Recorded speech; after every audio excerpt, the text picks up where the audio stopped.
Hello, my name is Todd Browne, class of 1985, President and CEO of the West Point Association of Graduates. Our mission is to serve West Point and the Long Gray Line with a vision to become the most highly connected alumni body in the world. We're proud to present the WPAOG Broadcast Network, expanding existing connections between graduates with diverse content accessible from anywhere in the world. This communications channel offers an exclusive look at the extraordinary lives of our graduates while keeping you up to date on AOG services, ways to engage, and events at our rockbound Highland home. Our 2030 strategic plan advances our alumni body's remarkable record of service to West Point and to one another. And this broadcast network is one more way to keep us all informed and connected. If you would like to participate in this broadcast network in any capacity, please email us at initiatives@wpaog.org. Thank you for listening as we unlock the power of the Long Gray Line.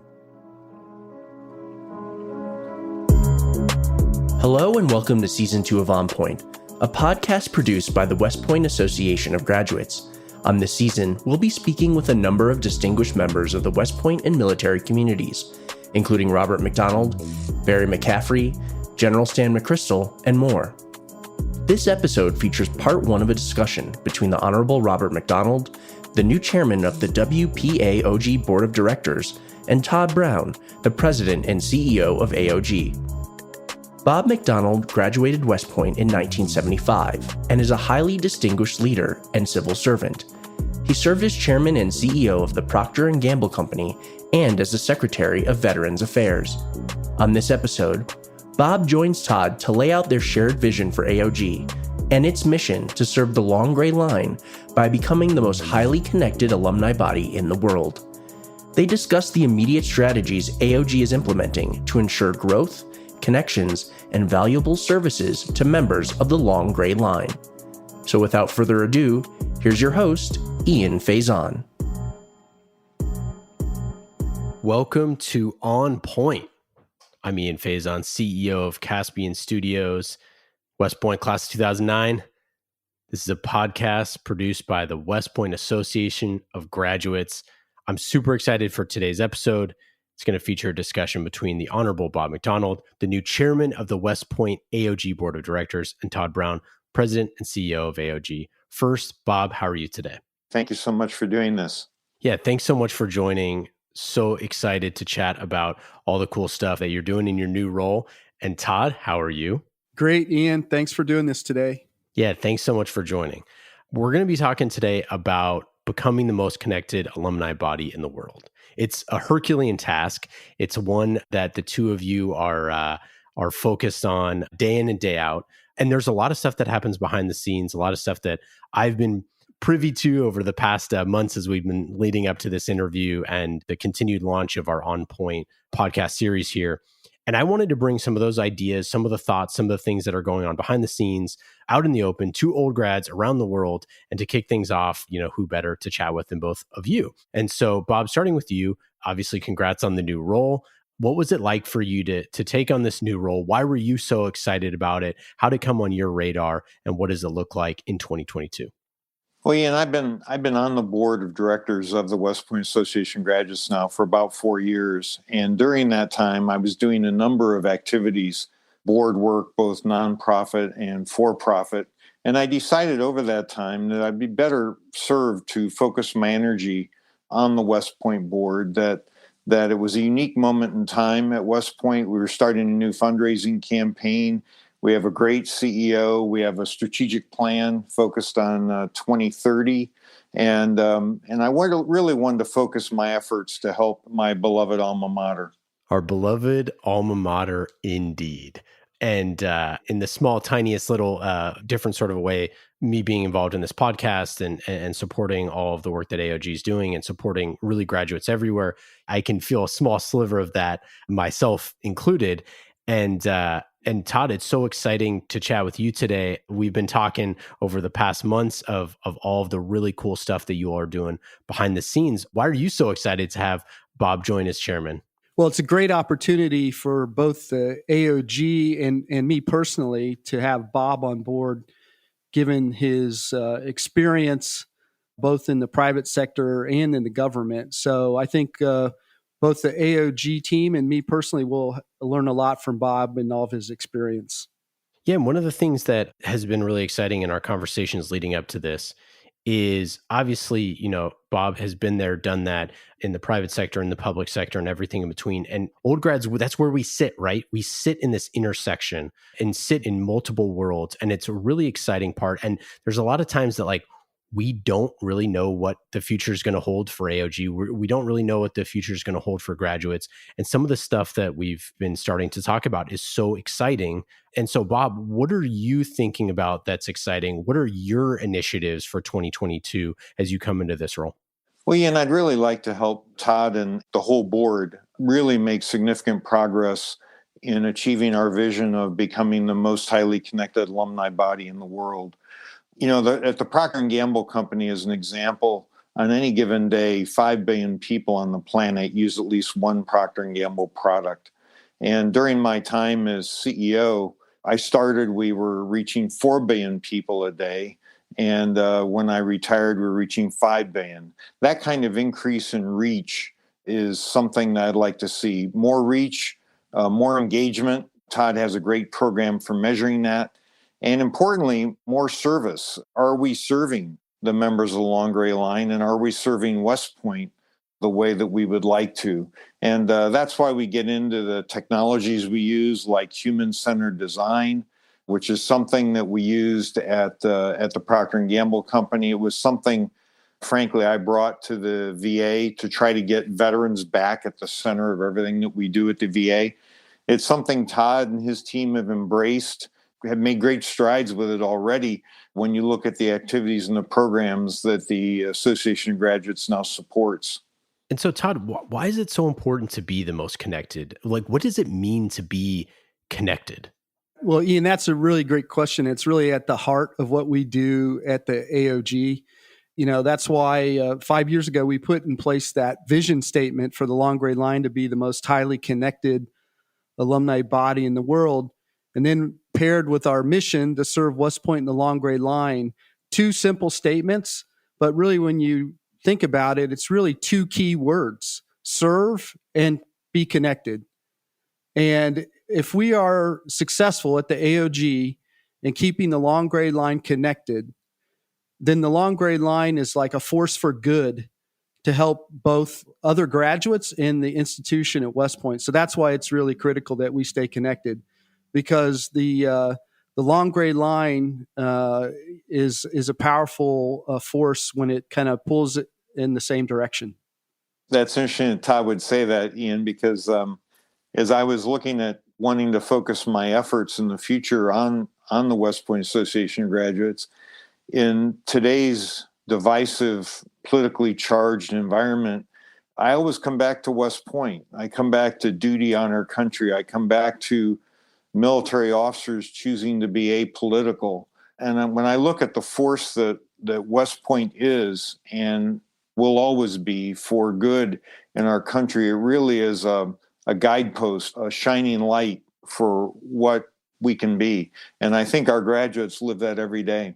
Yeah, and really what we want to do at the AOG is we want to provide the tools so that graduates can often connect on their own. Because as we looked at that 4 or 5 years ago, we realized the only way we could do that, as Bob mentioned, was through the use of automation and technology. So if we provide the tools and the platform, then graduates connect on their own, and we help direct them, hopefully, in ways that are supportive to their fellow graduates in the academy. And much of the activity that Todd and the AOG has supported has been initiated organically. It's been identified by graduates, started by graduates, and that gives us the opportunity at the AOG, and Todd and his team have done this, to nurture those, grow those, and involve even greater numbers of graduates in those activities. And I think it's the organic growth that's so exciting, because it shows you that it's driven and initiated by the graduates themselves. Todd, maybe you want to give an example or two. Well, A perfect example is this podcast. One of our graduates started it, and we said, wow, that's a really good idea. And he was willing to kind of turn it over to us, but he got it going, and we saw that there was an opportunity. Another one is several of the younger classes have come to the AOG and said, hey, we think suicide prevention is an area that the AOG should get involved in. And so we have. Was not originally part of our 2030 strategic plan, but it really grew out of the feedback from alumni. And I think the critical thing that comes out of the human-centered design, besides sort of the mindset of, design thinking, is this idea of having empathy. So if we and our staff have empathy and we have the ability to understand what grads need, then we can really direct our programs towards, these moments that matter in their life journey map. So we went through that process in our human-centered design leading up to the 2030 strategic plan. And I guess I would say that we're not there. It's a path, right? You just continue to learn more about how you can better serve the long gray line. And this human-centered design is one tool, and the design thinking is a way for our staff to embrace what our grads need. Yeah, Bob, can you talk a little bit about that process, taking human-centered design and overlaying that on West Point and graduates, and like why it was so important to do that? Well, let me start first, Ian, with a historical example from my own career.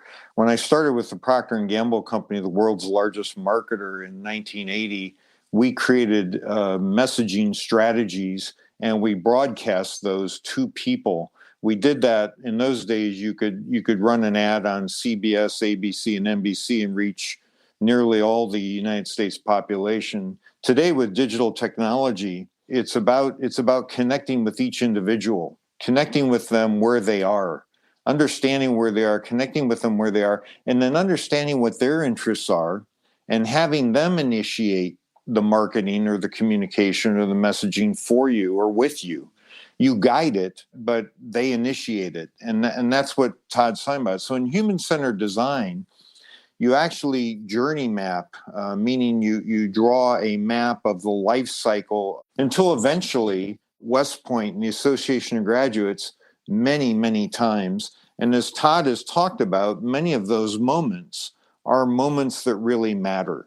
For example, if a West Point graduate is being buried in the West Point Cemetery, that for his or her family and themselves is a moment that really matters. We know that.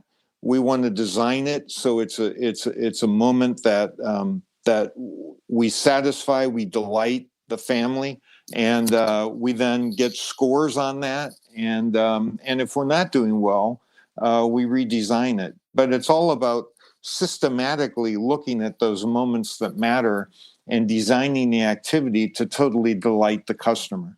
Yeah, this is something that I think is so critical to understand for old grads everywhere, which is AOG is putting a lot of time and effort into all of those moments that matter from when you need them most. And I think that there's a lot of times as a cadet or like as a young grad when I got out, I didn't realize kind of AOG was there. It's kind of the classic, there's only one set of footprints in the sand, but it's things like March Back. It's things that are happening that you don't really know are happening and that are so important to like being a West Pointer. And it's so elemental. Like think of how many other graduate organizations have anything that's like March Back, right? Where, the class 50 years prior gets to walk with the new grads a number of miles. Like those are these really unique things that are so cool and unique. And to think about those and when they happen, or to be buried at West Point, or any number of these moments that like we have to think about these and think about like how to put AOG in a place where they can really serve, different old grads. And like for me, as I was learning about all of those things from you all, like I was just so taken back because I was like, I never really thought that like someone was planning the March Back or someone was planning these things. And it is happening behind the scenes, but you don't necessarily always realize it as you're kind of sitting there as an old grad. Well, I thought the AOG did a terrific job with the march back. I'm in the 50th reunion class this year. I'm class of 1975. So we were the reunion class that marched with the class of 2025. We had to tell folks they couldn't go on the march because we had so many people that volunteered. We had 50 complete the entire march. We had another 19 go from the golf course, and our folks just totally loved it. Now, as an example of the connectiveness, I marched back with the grandson of my former computer science professor at West Point. My former computer science professor's class of 1961, I think it was. And I got to march with his grandson. I mean, how good is that? How connected is that? I mean, I don't know of another alumni body in the world with that kind of opportunity. Yeah, and what Bob's describing, the grad march back, is one of about 10 programs that are part of what we call the 50-year affiliation program, which connects the class 50 years prior to the current 4 classes. And the old grad march back has been amazing because it's really great for both the graduates and the cadets, the new cadets, because the graduates get a sense of what the current cadets are like. For all of us talk about the Corps has, but the old grads learn that really the Corps hasn't, and that these young folks are really just as good as they were. And then the cadets, they have a great experience, and they get a sense that there's life beyond that day at Beast or the next day at Beast or Reorgy Week. There's maybe even life beyond plebe year. So they start to see that the opportunities and for both fellowship with fellow members of the Long Gray Line, but also a sense of what the graduates do both in the Army and out of the Army. And so it's really been an amazing program, about 20 years old now at this point. So, you mentioned, that time of, when you're a cadet and kind of going through that kind of scary part. Another scary part is when you get out of the service. And I know that this has been something super important because it's this period in time where strange, it's scary, it's unique, it's unlike anything else that's out there. It's a time where you can feel, very daunting or lost or all of those things. It's a time where a lot of West Pointers choose they choose their career for the first time ever, after being in the military. And so I'm curious, Bob, how do you think about, ushering in this kind of new wave of people? How do you think about that moment of transitioning and how AOG can be there for them? Well, first of all, Ian, I think Todd and I both agree that we'd love as many graduates as possible to stay in the military and have an entire career. But of course, there are also people retiring from the military who are looking for jobs in the private sector as well. I remember being totally scared, totally anxious. Life's transitions are about always starting over. And when you go from being an airborne ranger captain in the 82nd Airborne Division to being a new hire at the Procter & Gamble company, starting at the bottom, it's a scary proposition. I remember going to my first boss and telling me, where's the field manual to tell me how to organize my desk? And of course, there wasn't such a thing, even though in the military, we would have field manuals that would tell us how to organize file cabinets. So, no matter whatever the need of the graduate is or whatever the need of the cadet is, if we can have groups of people who have gone through it before, which of course we do, given the diversity of our alumni, this is an opportunity for us to pay it back or to pay it forward to those people who are going to go through the kind of experience we are. And hopefully we can share some of the mistakes we made and help ensure that they don't make the same mistakes. And I think that's what the AOG and what our connectedness is all about. A couple things on that, Ian. Every survey probably that the AOG has done in its history has indicated that graduates want the AOG to help them with these transitions. And the human-centered design study confirmed that. And frankly, they said that graduates see that as the most important moment that matters in their relationship with the AOG. So to put that in context, the AOG had something called the Service Academy Career Conference, which was kind of our only transition program until about 5 years ago, which was a quarterly career fair that we sponsored with the other academies.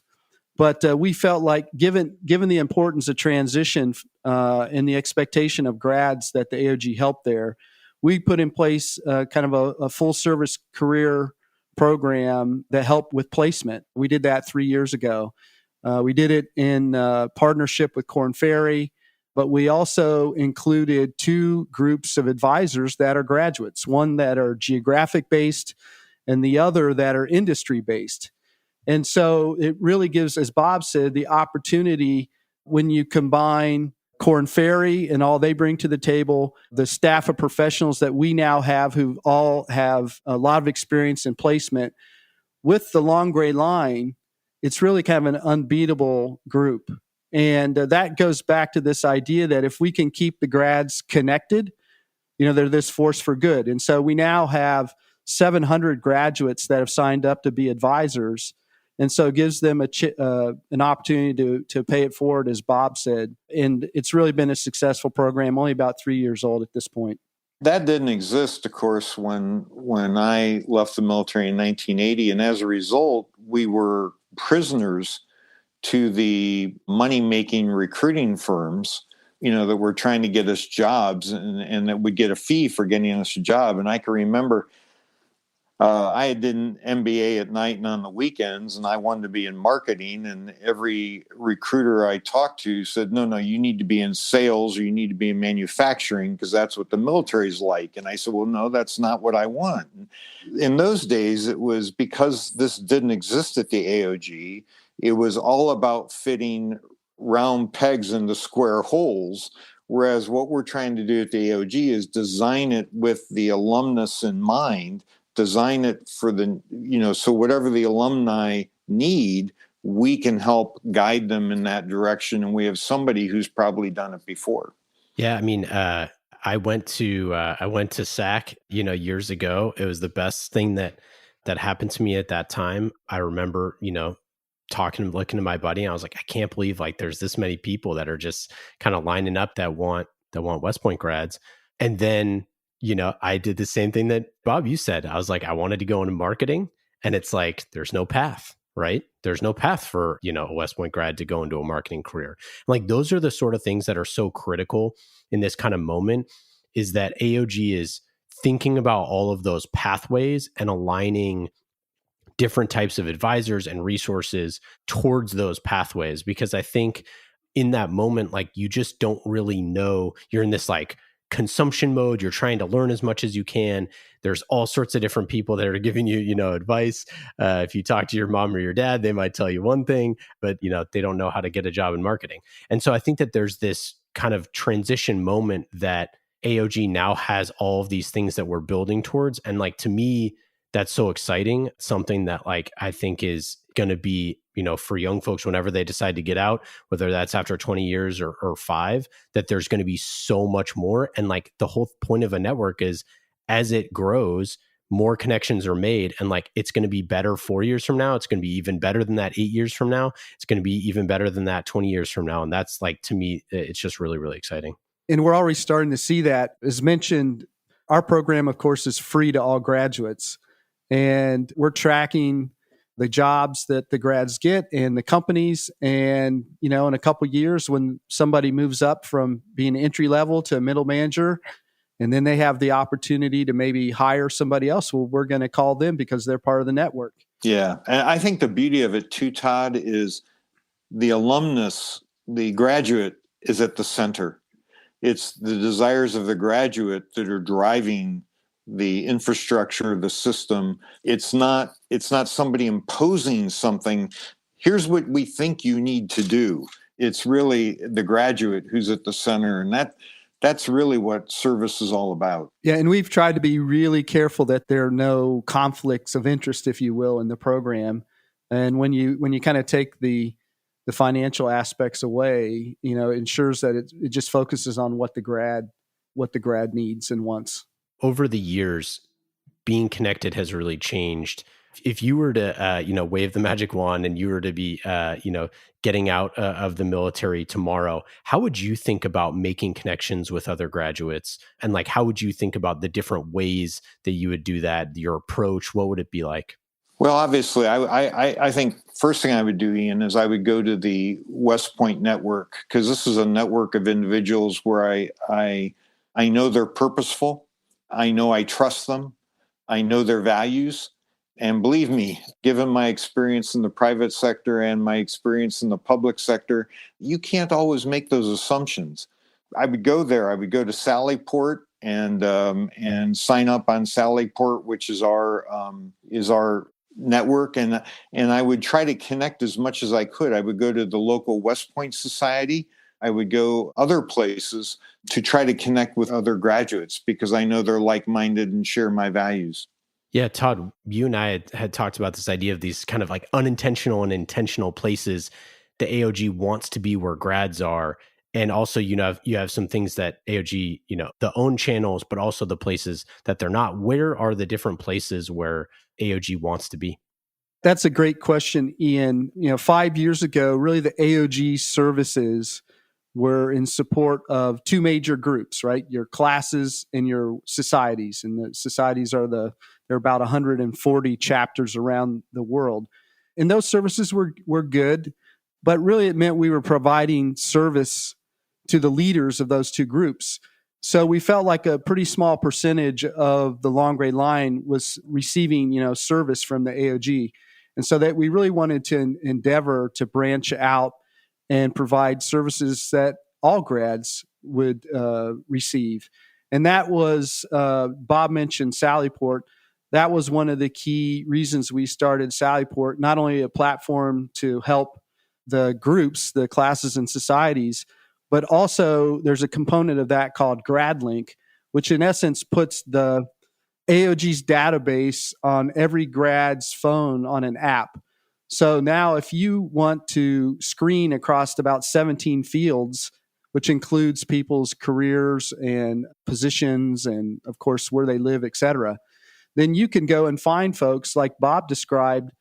When he tried to do that 40 years ago, it was all by happenstance. So now we want to give folks a tool so that every grad could do that on their own. Now, just to take that a little further, so we believe what the grads expect and what they want to do is they want to connect in different ways, not just within their class and within their society, but they want to connect in other graduate groups, maybe things they were involved with as cadets. And that has led us to something called shared interest groups, because we want to help grads connect however they want to connect. And if they want to connect with the folks that, the Alumni Glee Club, great. We now have shared interest groups for like entrepreneurs. We have a career and networking shared interest group, West Point Women, West Point Scholars. And so really the point was the one we made before. We want to be there for grads to help them connect in whatever way they want to. And the expectation over time is that we will be able to provide tailored service kind of down to the individual. And that's really where we're moving towards with our 2030 strategic plan. That's the dream of any marketer, is to be able to communicate and to satisfy the needs of every individual person. That's the ultimate measure of digital technology, the ultimate endpoint of digital technology.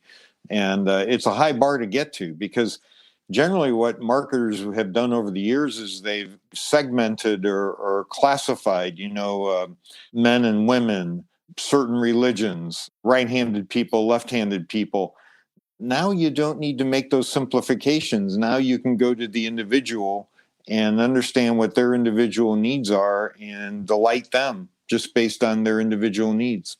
Yeah. And, I think that for so long, there was kind of things popping up here and there where it's like West Point dentists or, whatever it is, these little groups. And I think what's so cool that AOG is thinking about, all of these things, that not only is it about like, hey, everyone like come to AOG, but it's that AOG comes to all of those groups that like where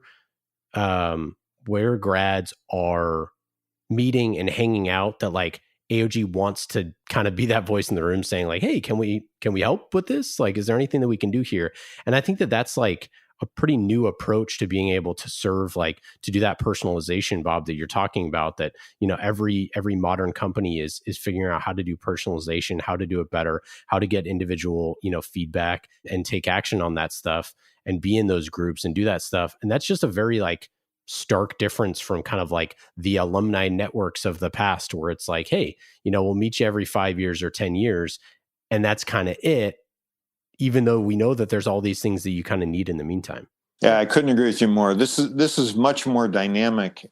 Todd and his team have done a terrific job of mining what the needs are and then creating opportunities. I think, Todd, one of the recent ones, which is really intriguing, is the work that you've done to help entrepreneurs. Yeah, early on, we saw that as a group that wanted to get together, and we said, well, what's our value added? Well, our value add is that we have really good data on graduates, and so let us help this group connect. And so now the Entrepreneur Shared Interest Group is about 5 years old. They have an annual conference, they have a speaker series, and then they have all the sort of informal connections just from, having the list of all the other like-minded entrepreneurs. And so as graduates want to pursue these different entrepreneurial opportunities, it's another group of mentors, if you will, to help them get started. And they support each other along the way and often become investors and provide knowledge from what they learned as they pursued their entrepreneurial dreams, earlier, many very successful.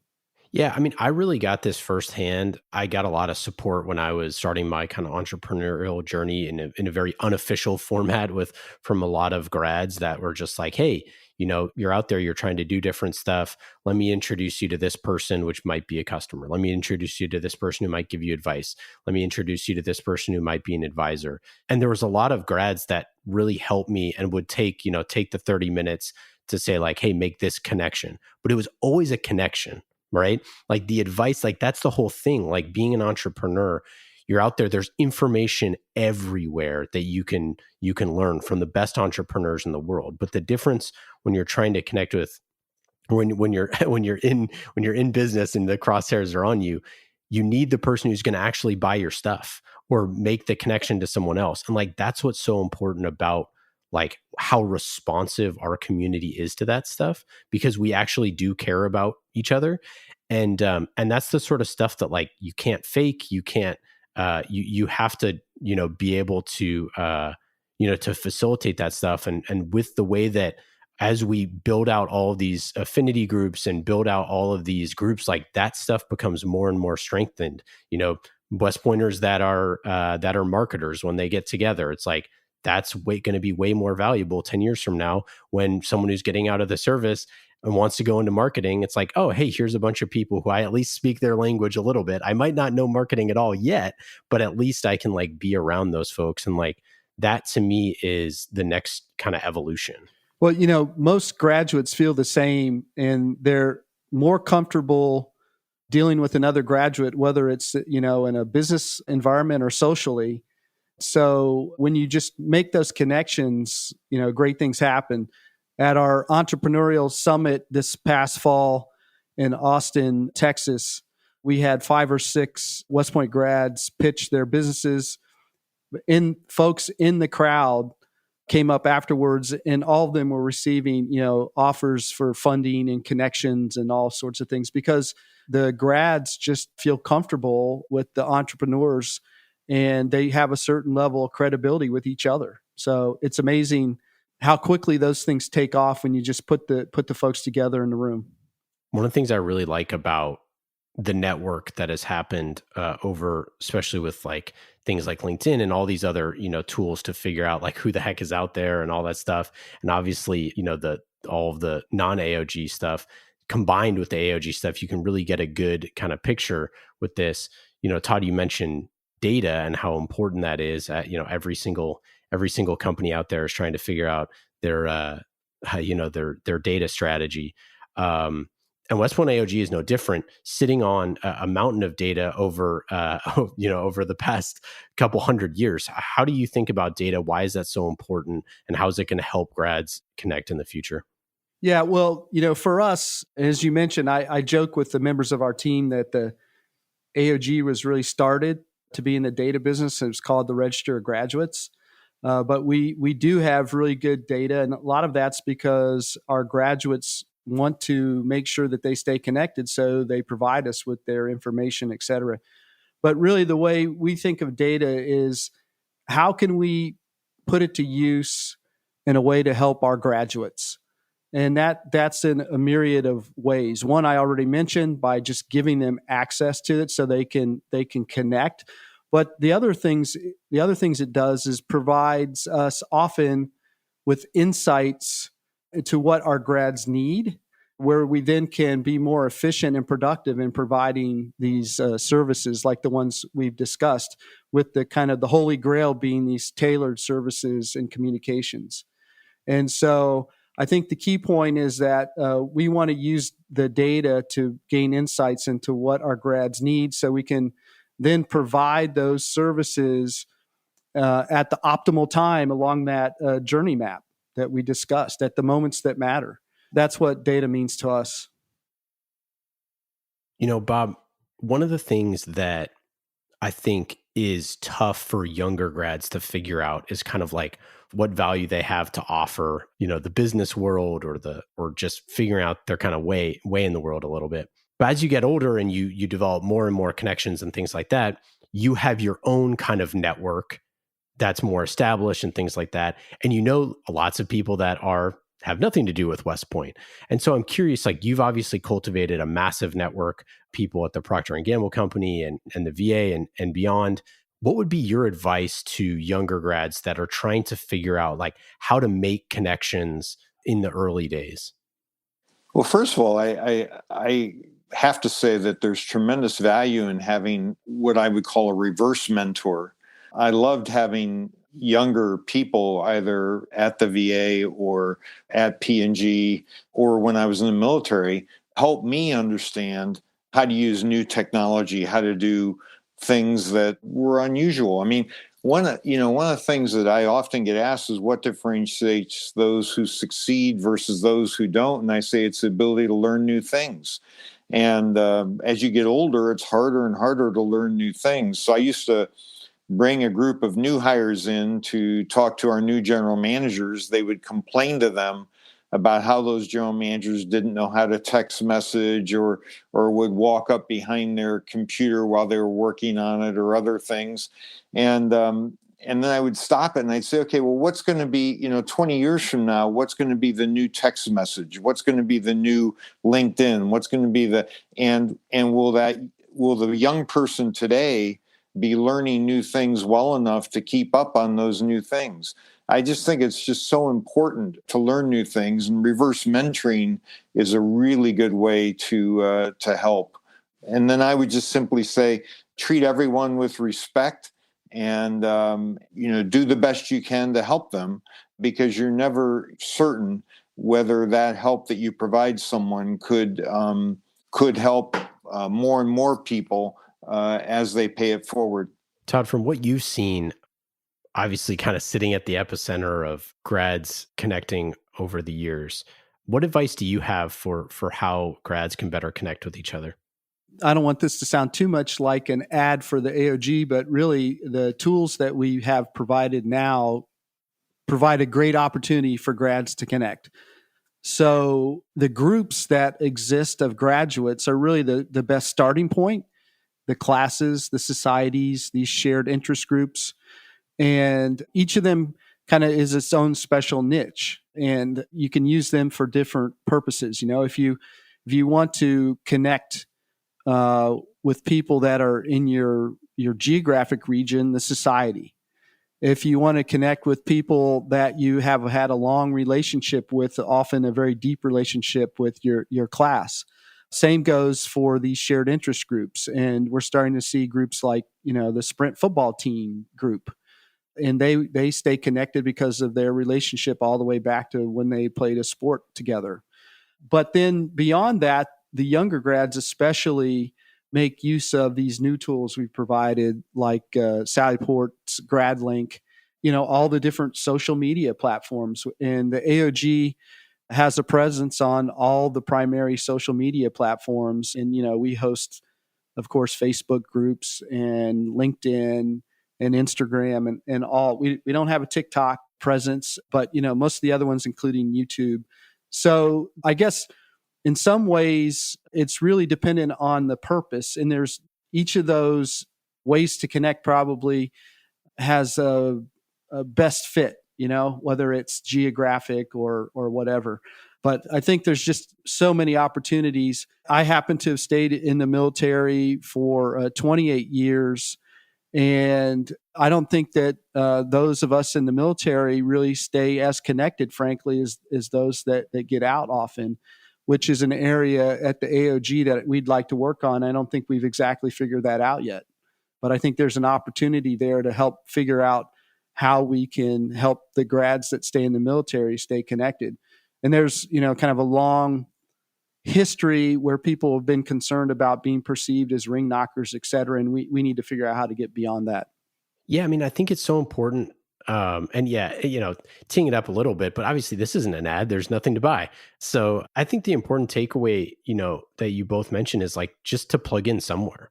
And whether that's, going to a Benny Havens or whether that's, finding one of the, digital channels between like real life or digital meetings at this point. I think we all, probably have a little bit of Zoom fatigue and all that stuff at this point. And it would be nice to, get together more often and, watch Army Navy together or whatever it is. But I think that just being intentional about that stuff, I think you'd be surprised at the results that it can have, like both personally and professionally. And sometimes, like, I think we just don't want to be the awkward person who, moves to a new city and shows up to the society and like, hey, I don't know anyone, sort of a thing. And I think historically, like you said, that was just kind of geographically, and you're kind of looking at everybody's name tags, and maybe that's a little awkward. But now there's so many different ways to plug in based off of what you're interested in. And you can use that stuff to your advantage, whether it's, personally or professionally, or, that's part of staying connected. And it is important. And I think, Bob, you're a testament to this, is like, it is important to stay connected. If you don't want to be, that's one thing. But like, if you look at a lot of the people that have stayed connected over the years, that like, it does pay dividends in a lot of different ways. I think that's a great thought, Ian, because what happens is the older you get, the more connected you want to be. I think, as I think about life's about relationships. And, it might be first your relationship with your God and your faith, and second family, and third friends. And some of my most fulfilling experiences in life have come through relationships. I was very fortunate that when I was Secretary of the VA, the Deputy Secretary was my West Point classmate. We served together on brigade staff. And I think the VA benefited from that strength of our relationship, that we could get a lot more done. Relationships are everything. And I really do think that this is a huge opportunity. And if people haven't explored it, don't wait till it's too late. Get after it now. Don't wait to your 50th reunion. Get after it at 2, 3, 4, 5 years. Ian, we've talked a lot about our human-centered design and the moments that matter. Well, one of these moments that matter is called Finding My Next Mission. And in the study, what we found is that there's a pretty common path where graduates, usually after they've gotten out of the military and they're sort of comfortable in their next career, they kind of have a yearning to, give back. Often it's to give back to West Point and get reconnected. And so I mentioned that we try to put in place programs that align with those moments that matter, that move us towards our aspirational goal of being the most highly connected. Well, often those folks at that point in their life say, what can I do to help West Point? And often it's things like become an admissions volunteer, or, do something philanthropic in support of West Point, et cetera. So I think that gets to the point Bob just made. On Point is a production of the WPAOG Broadcast Network. Please take a moment to rate and review the show. and join us for part 2 of this discussion between Bob McDonald and Todd Browne. Thank you for listening.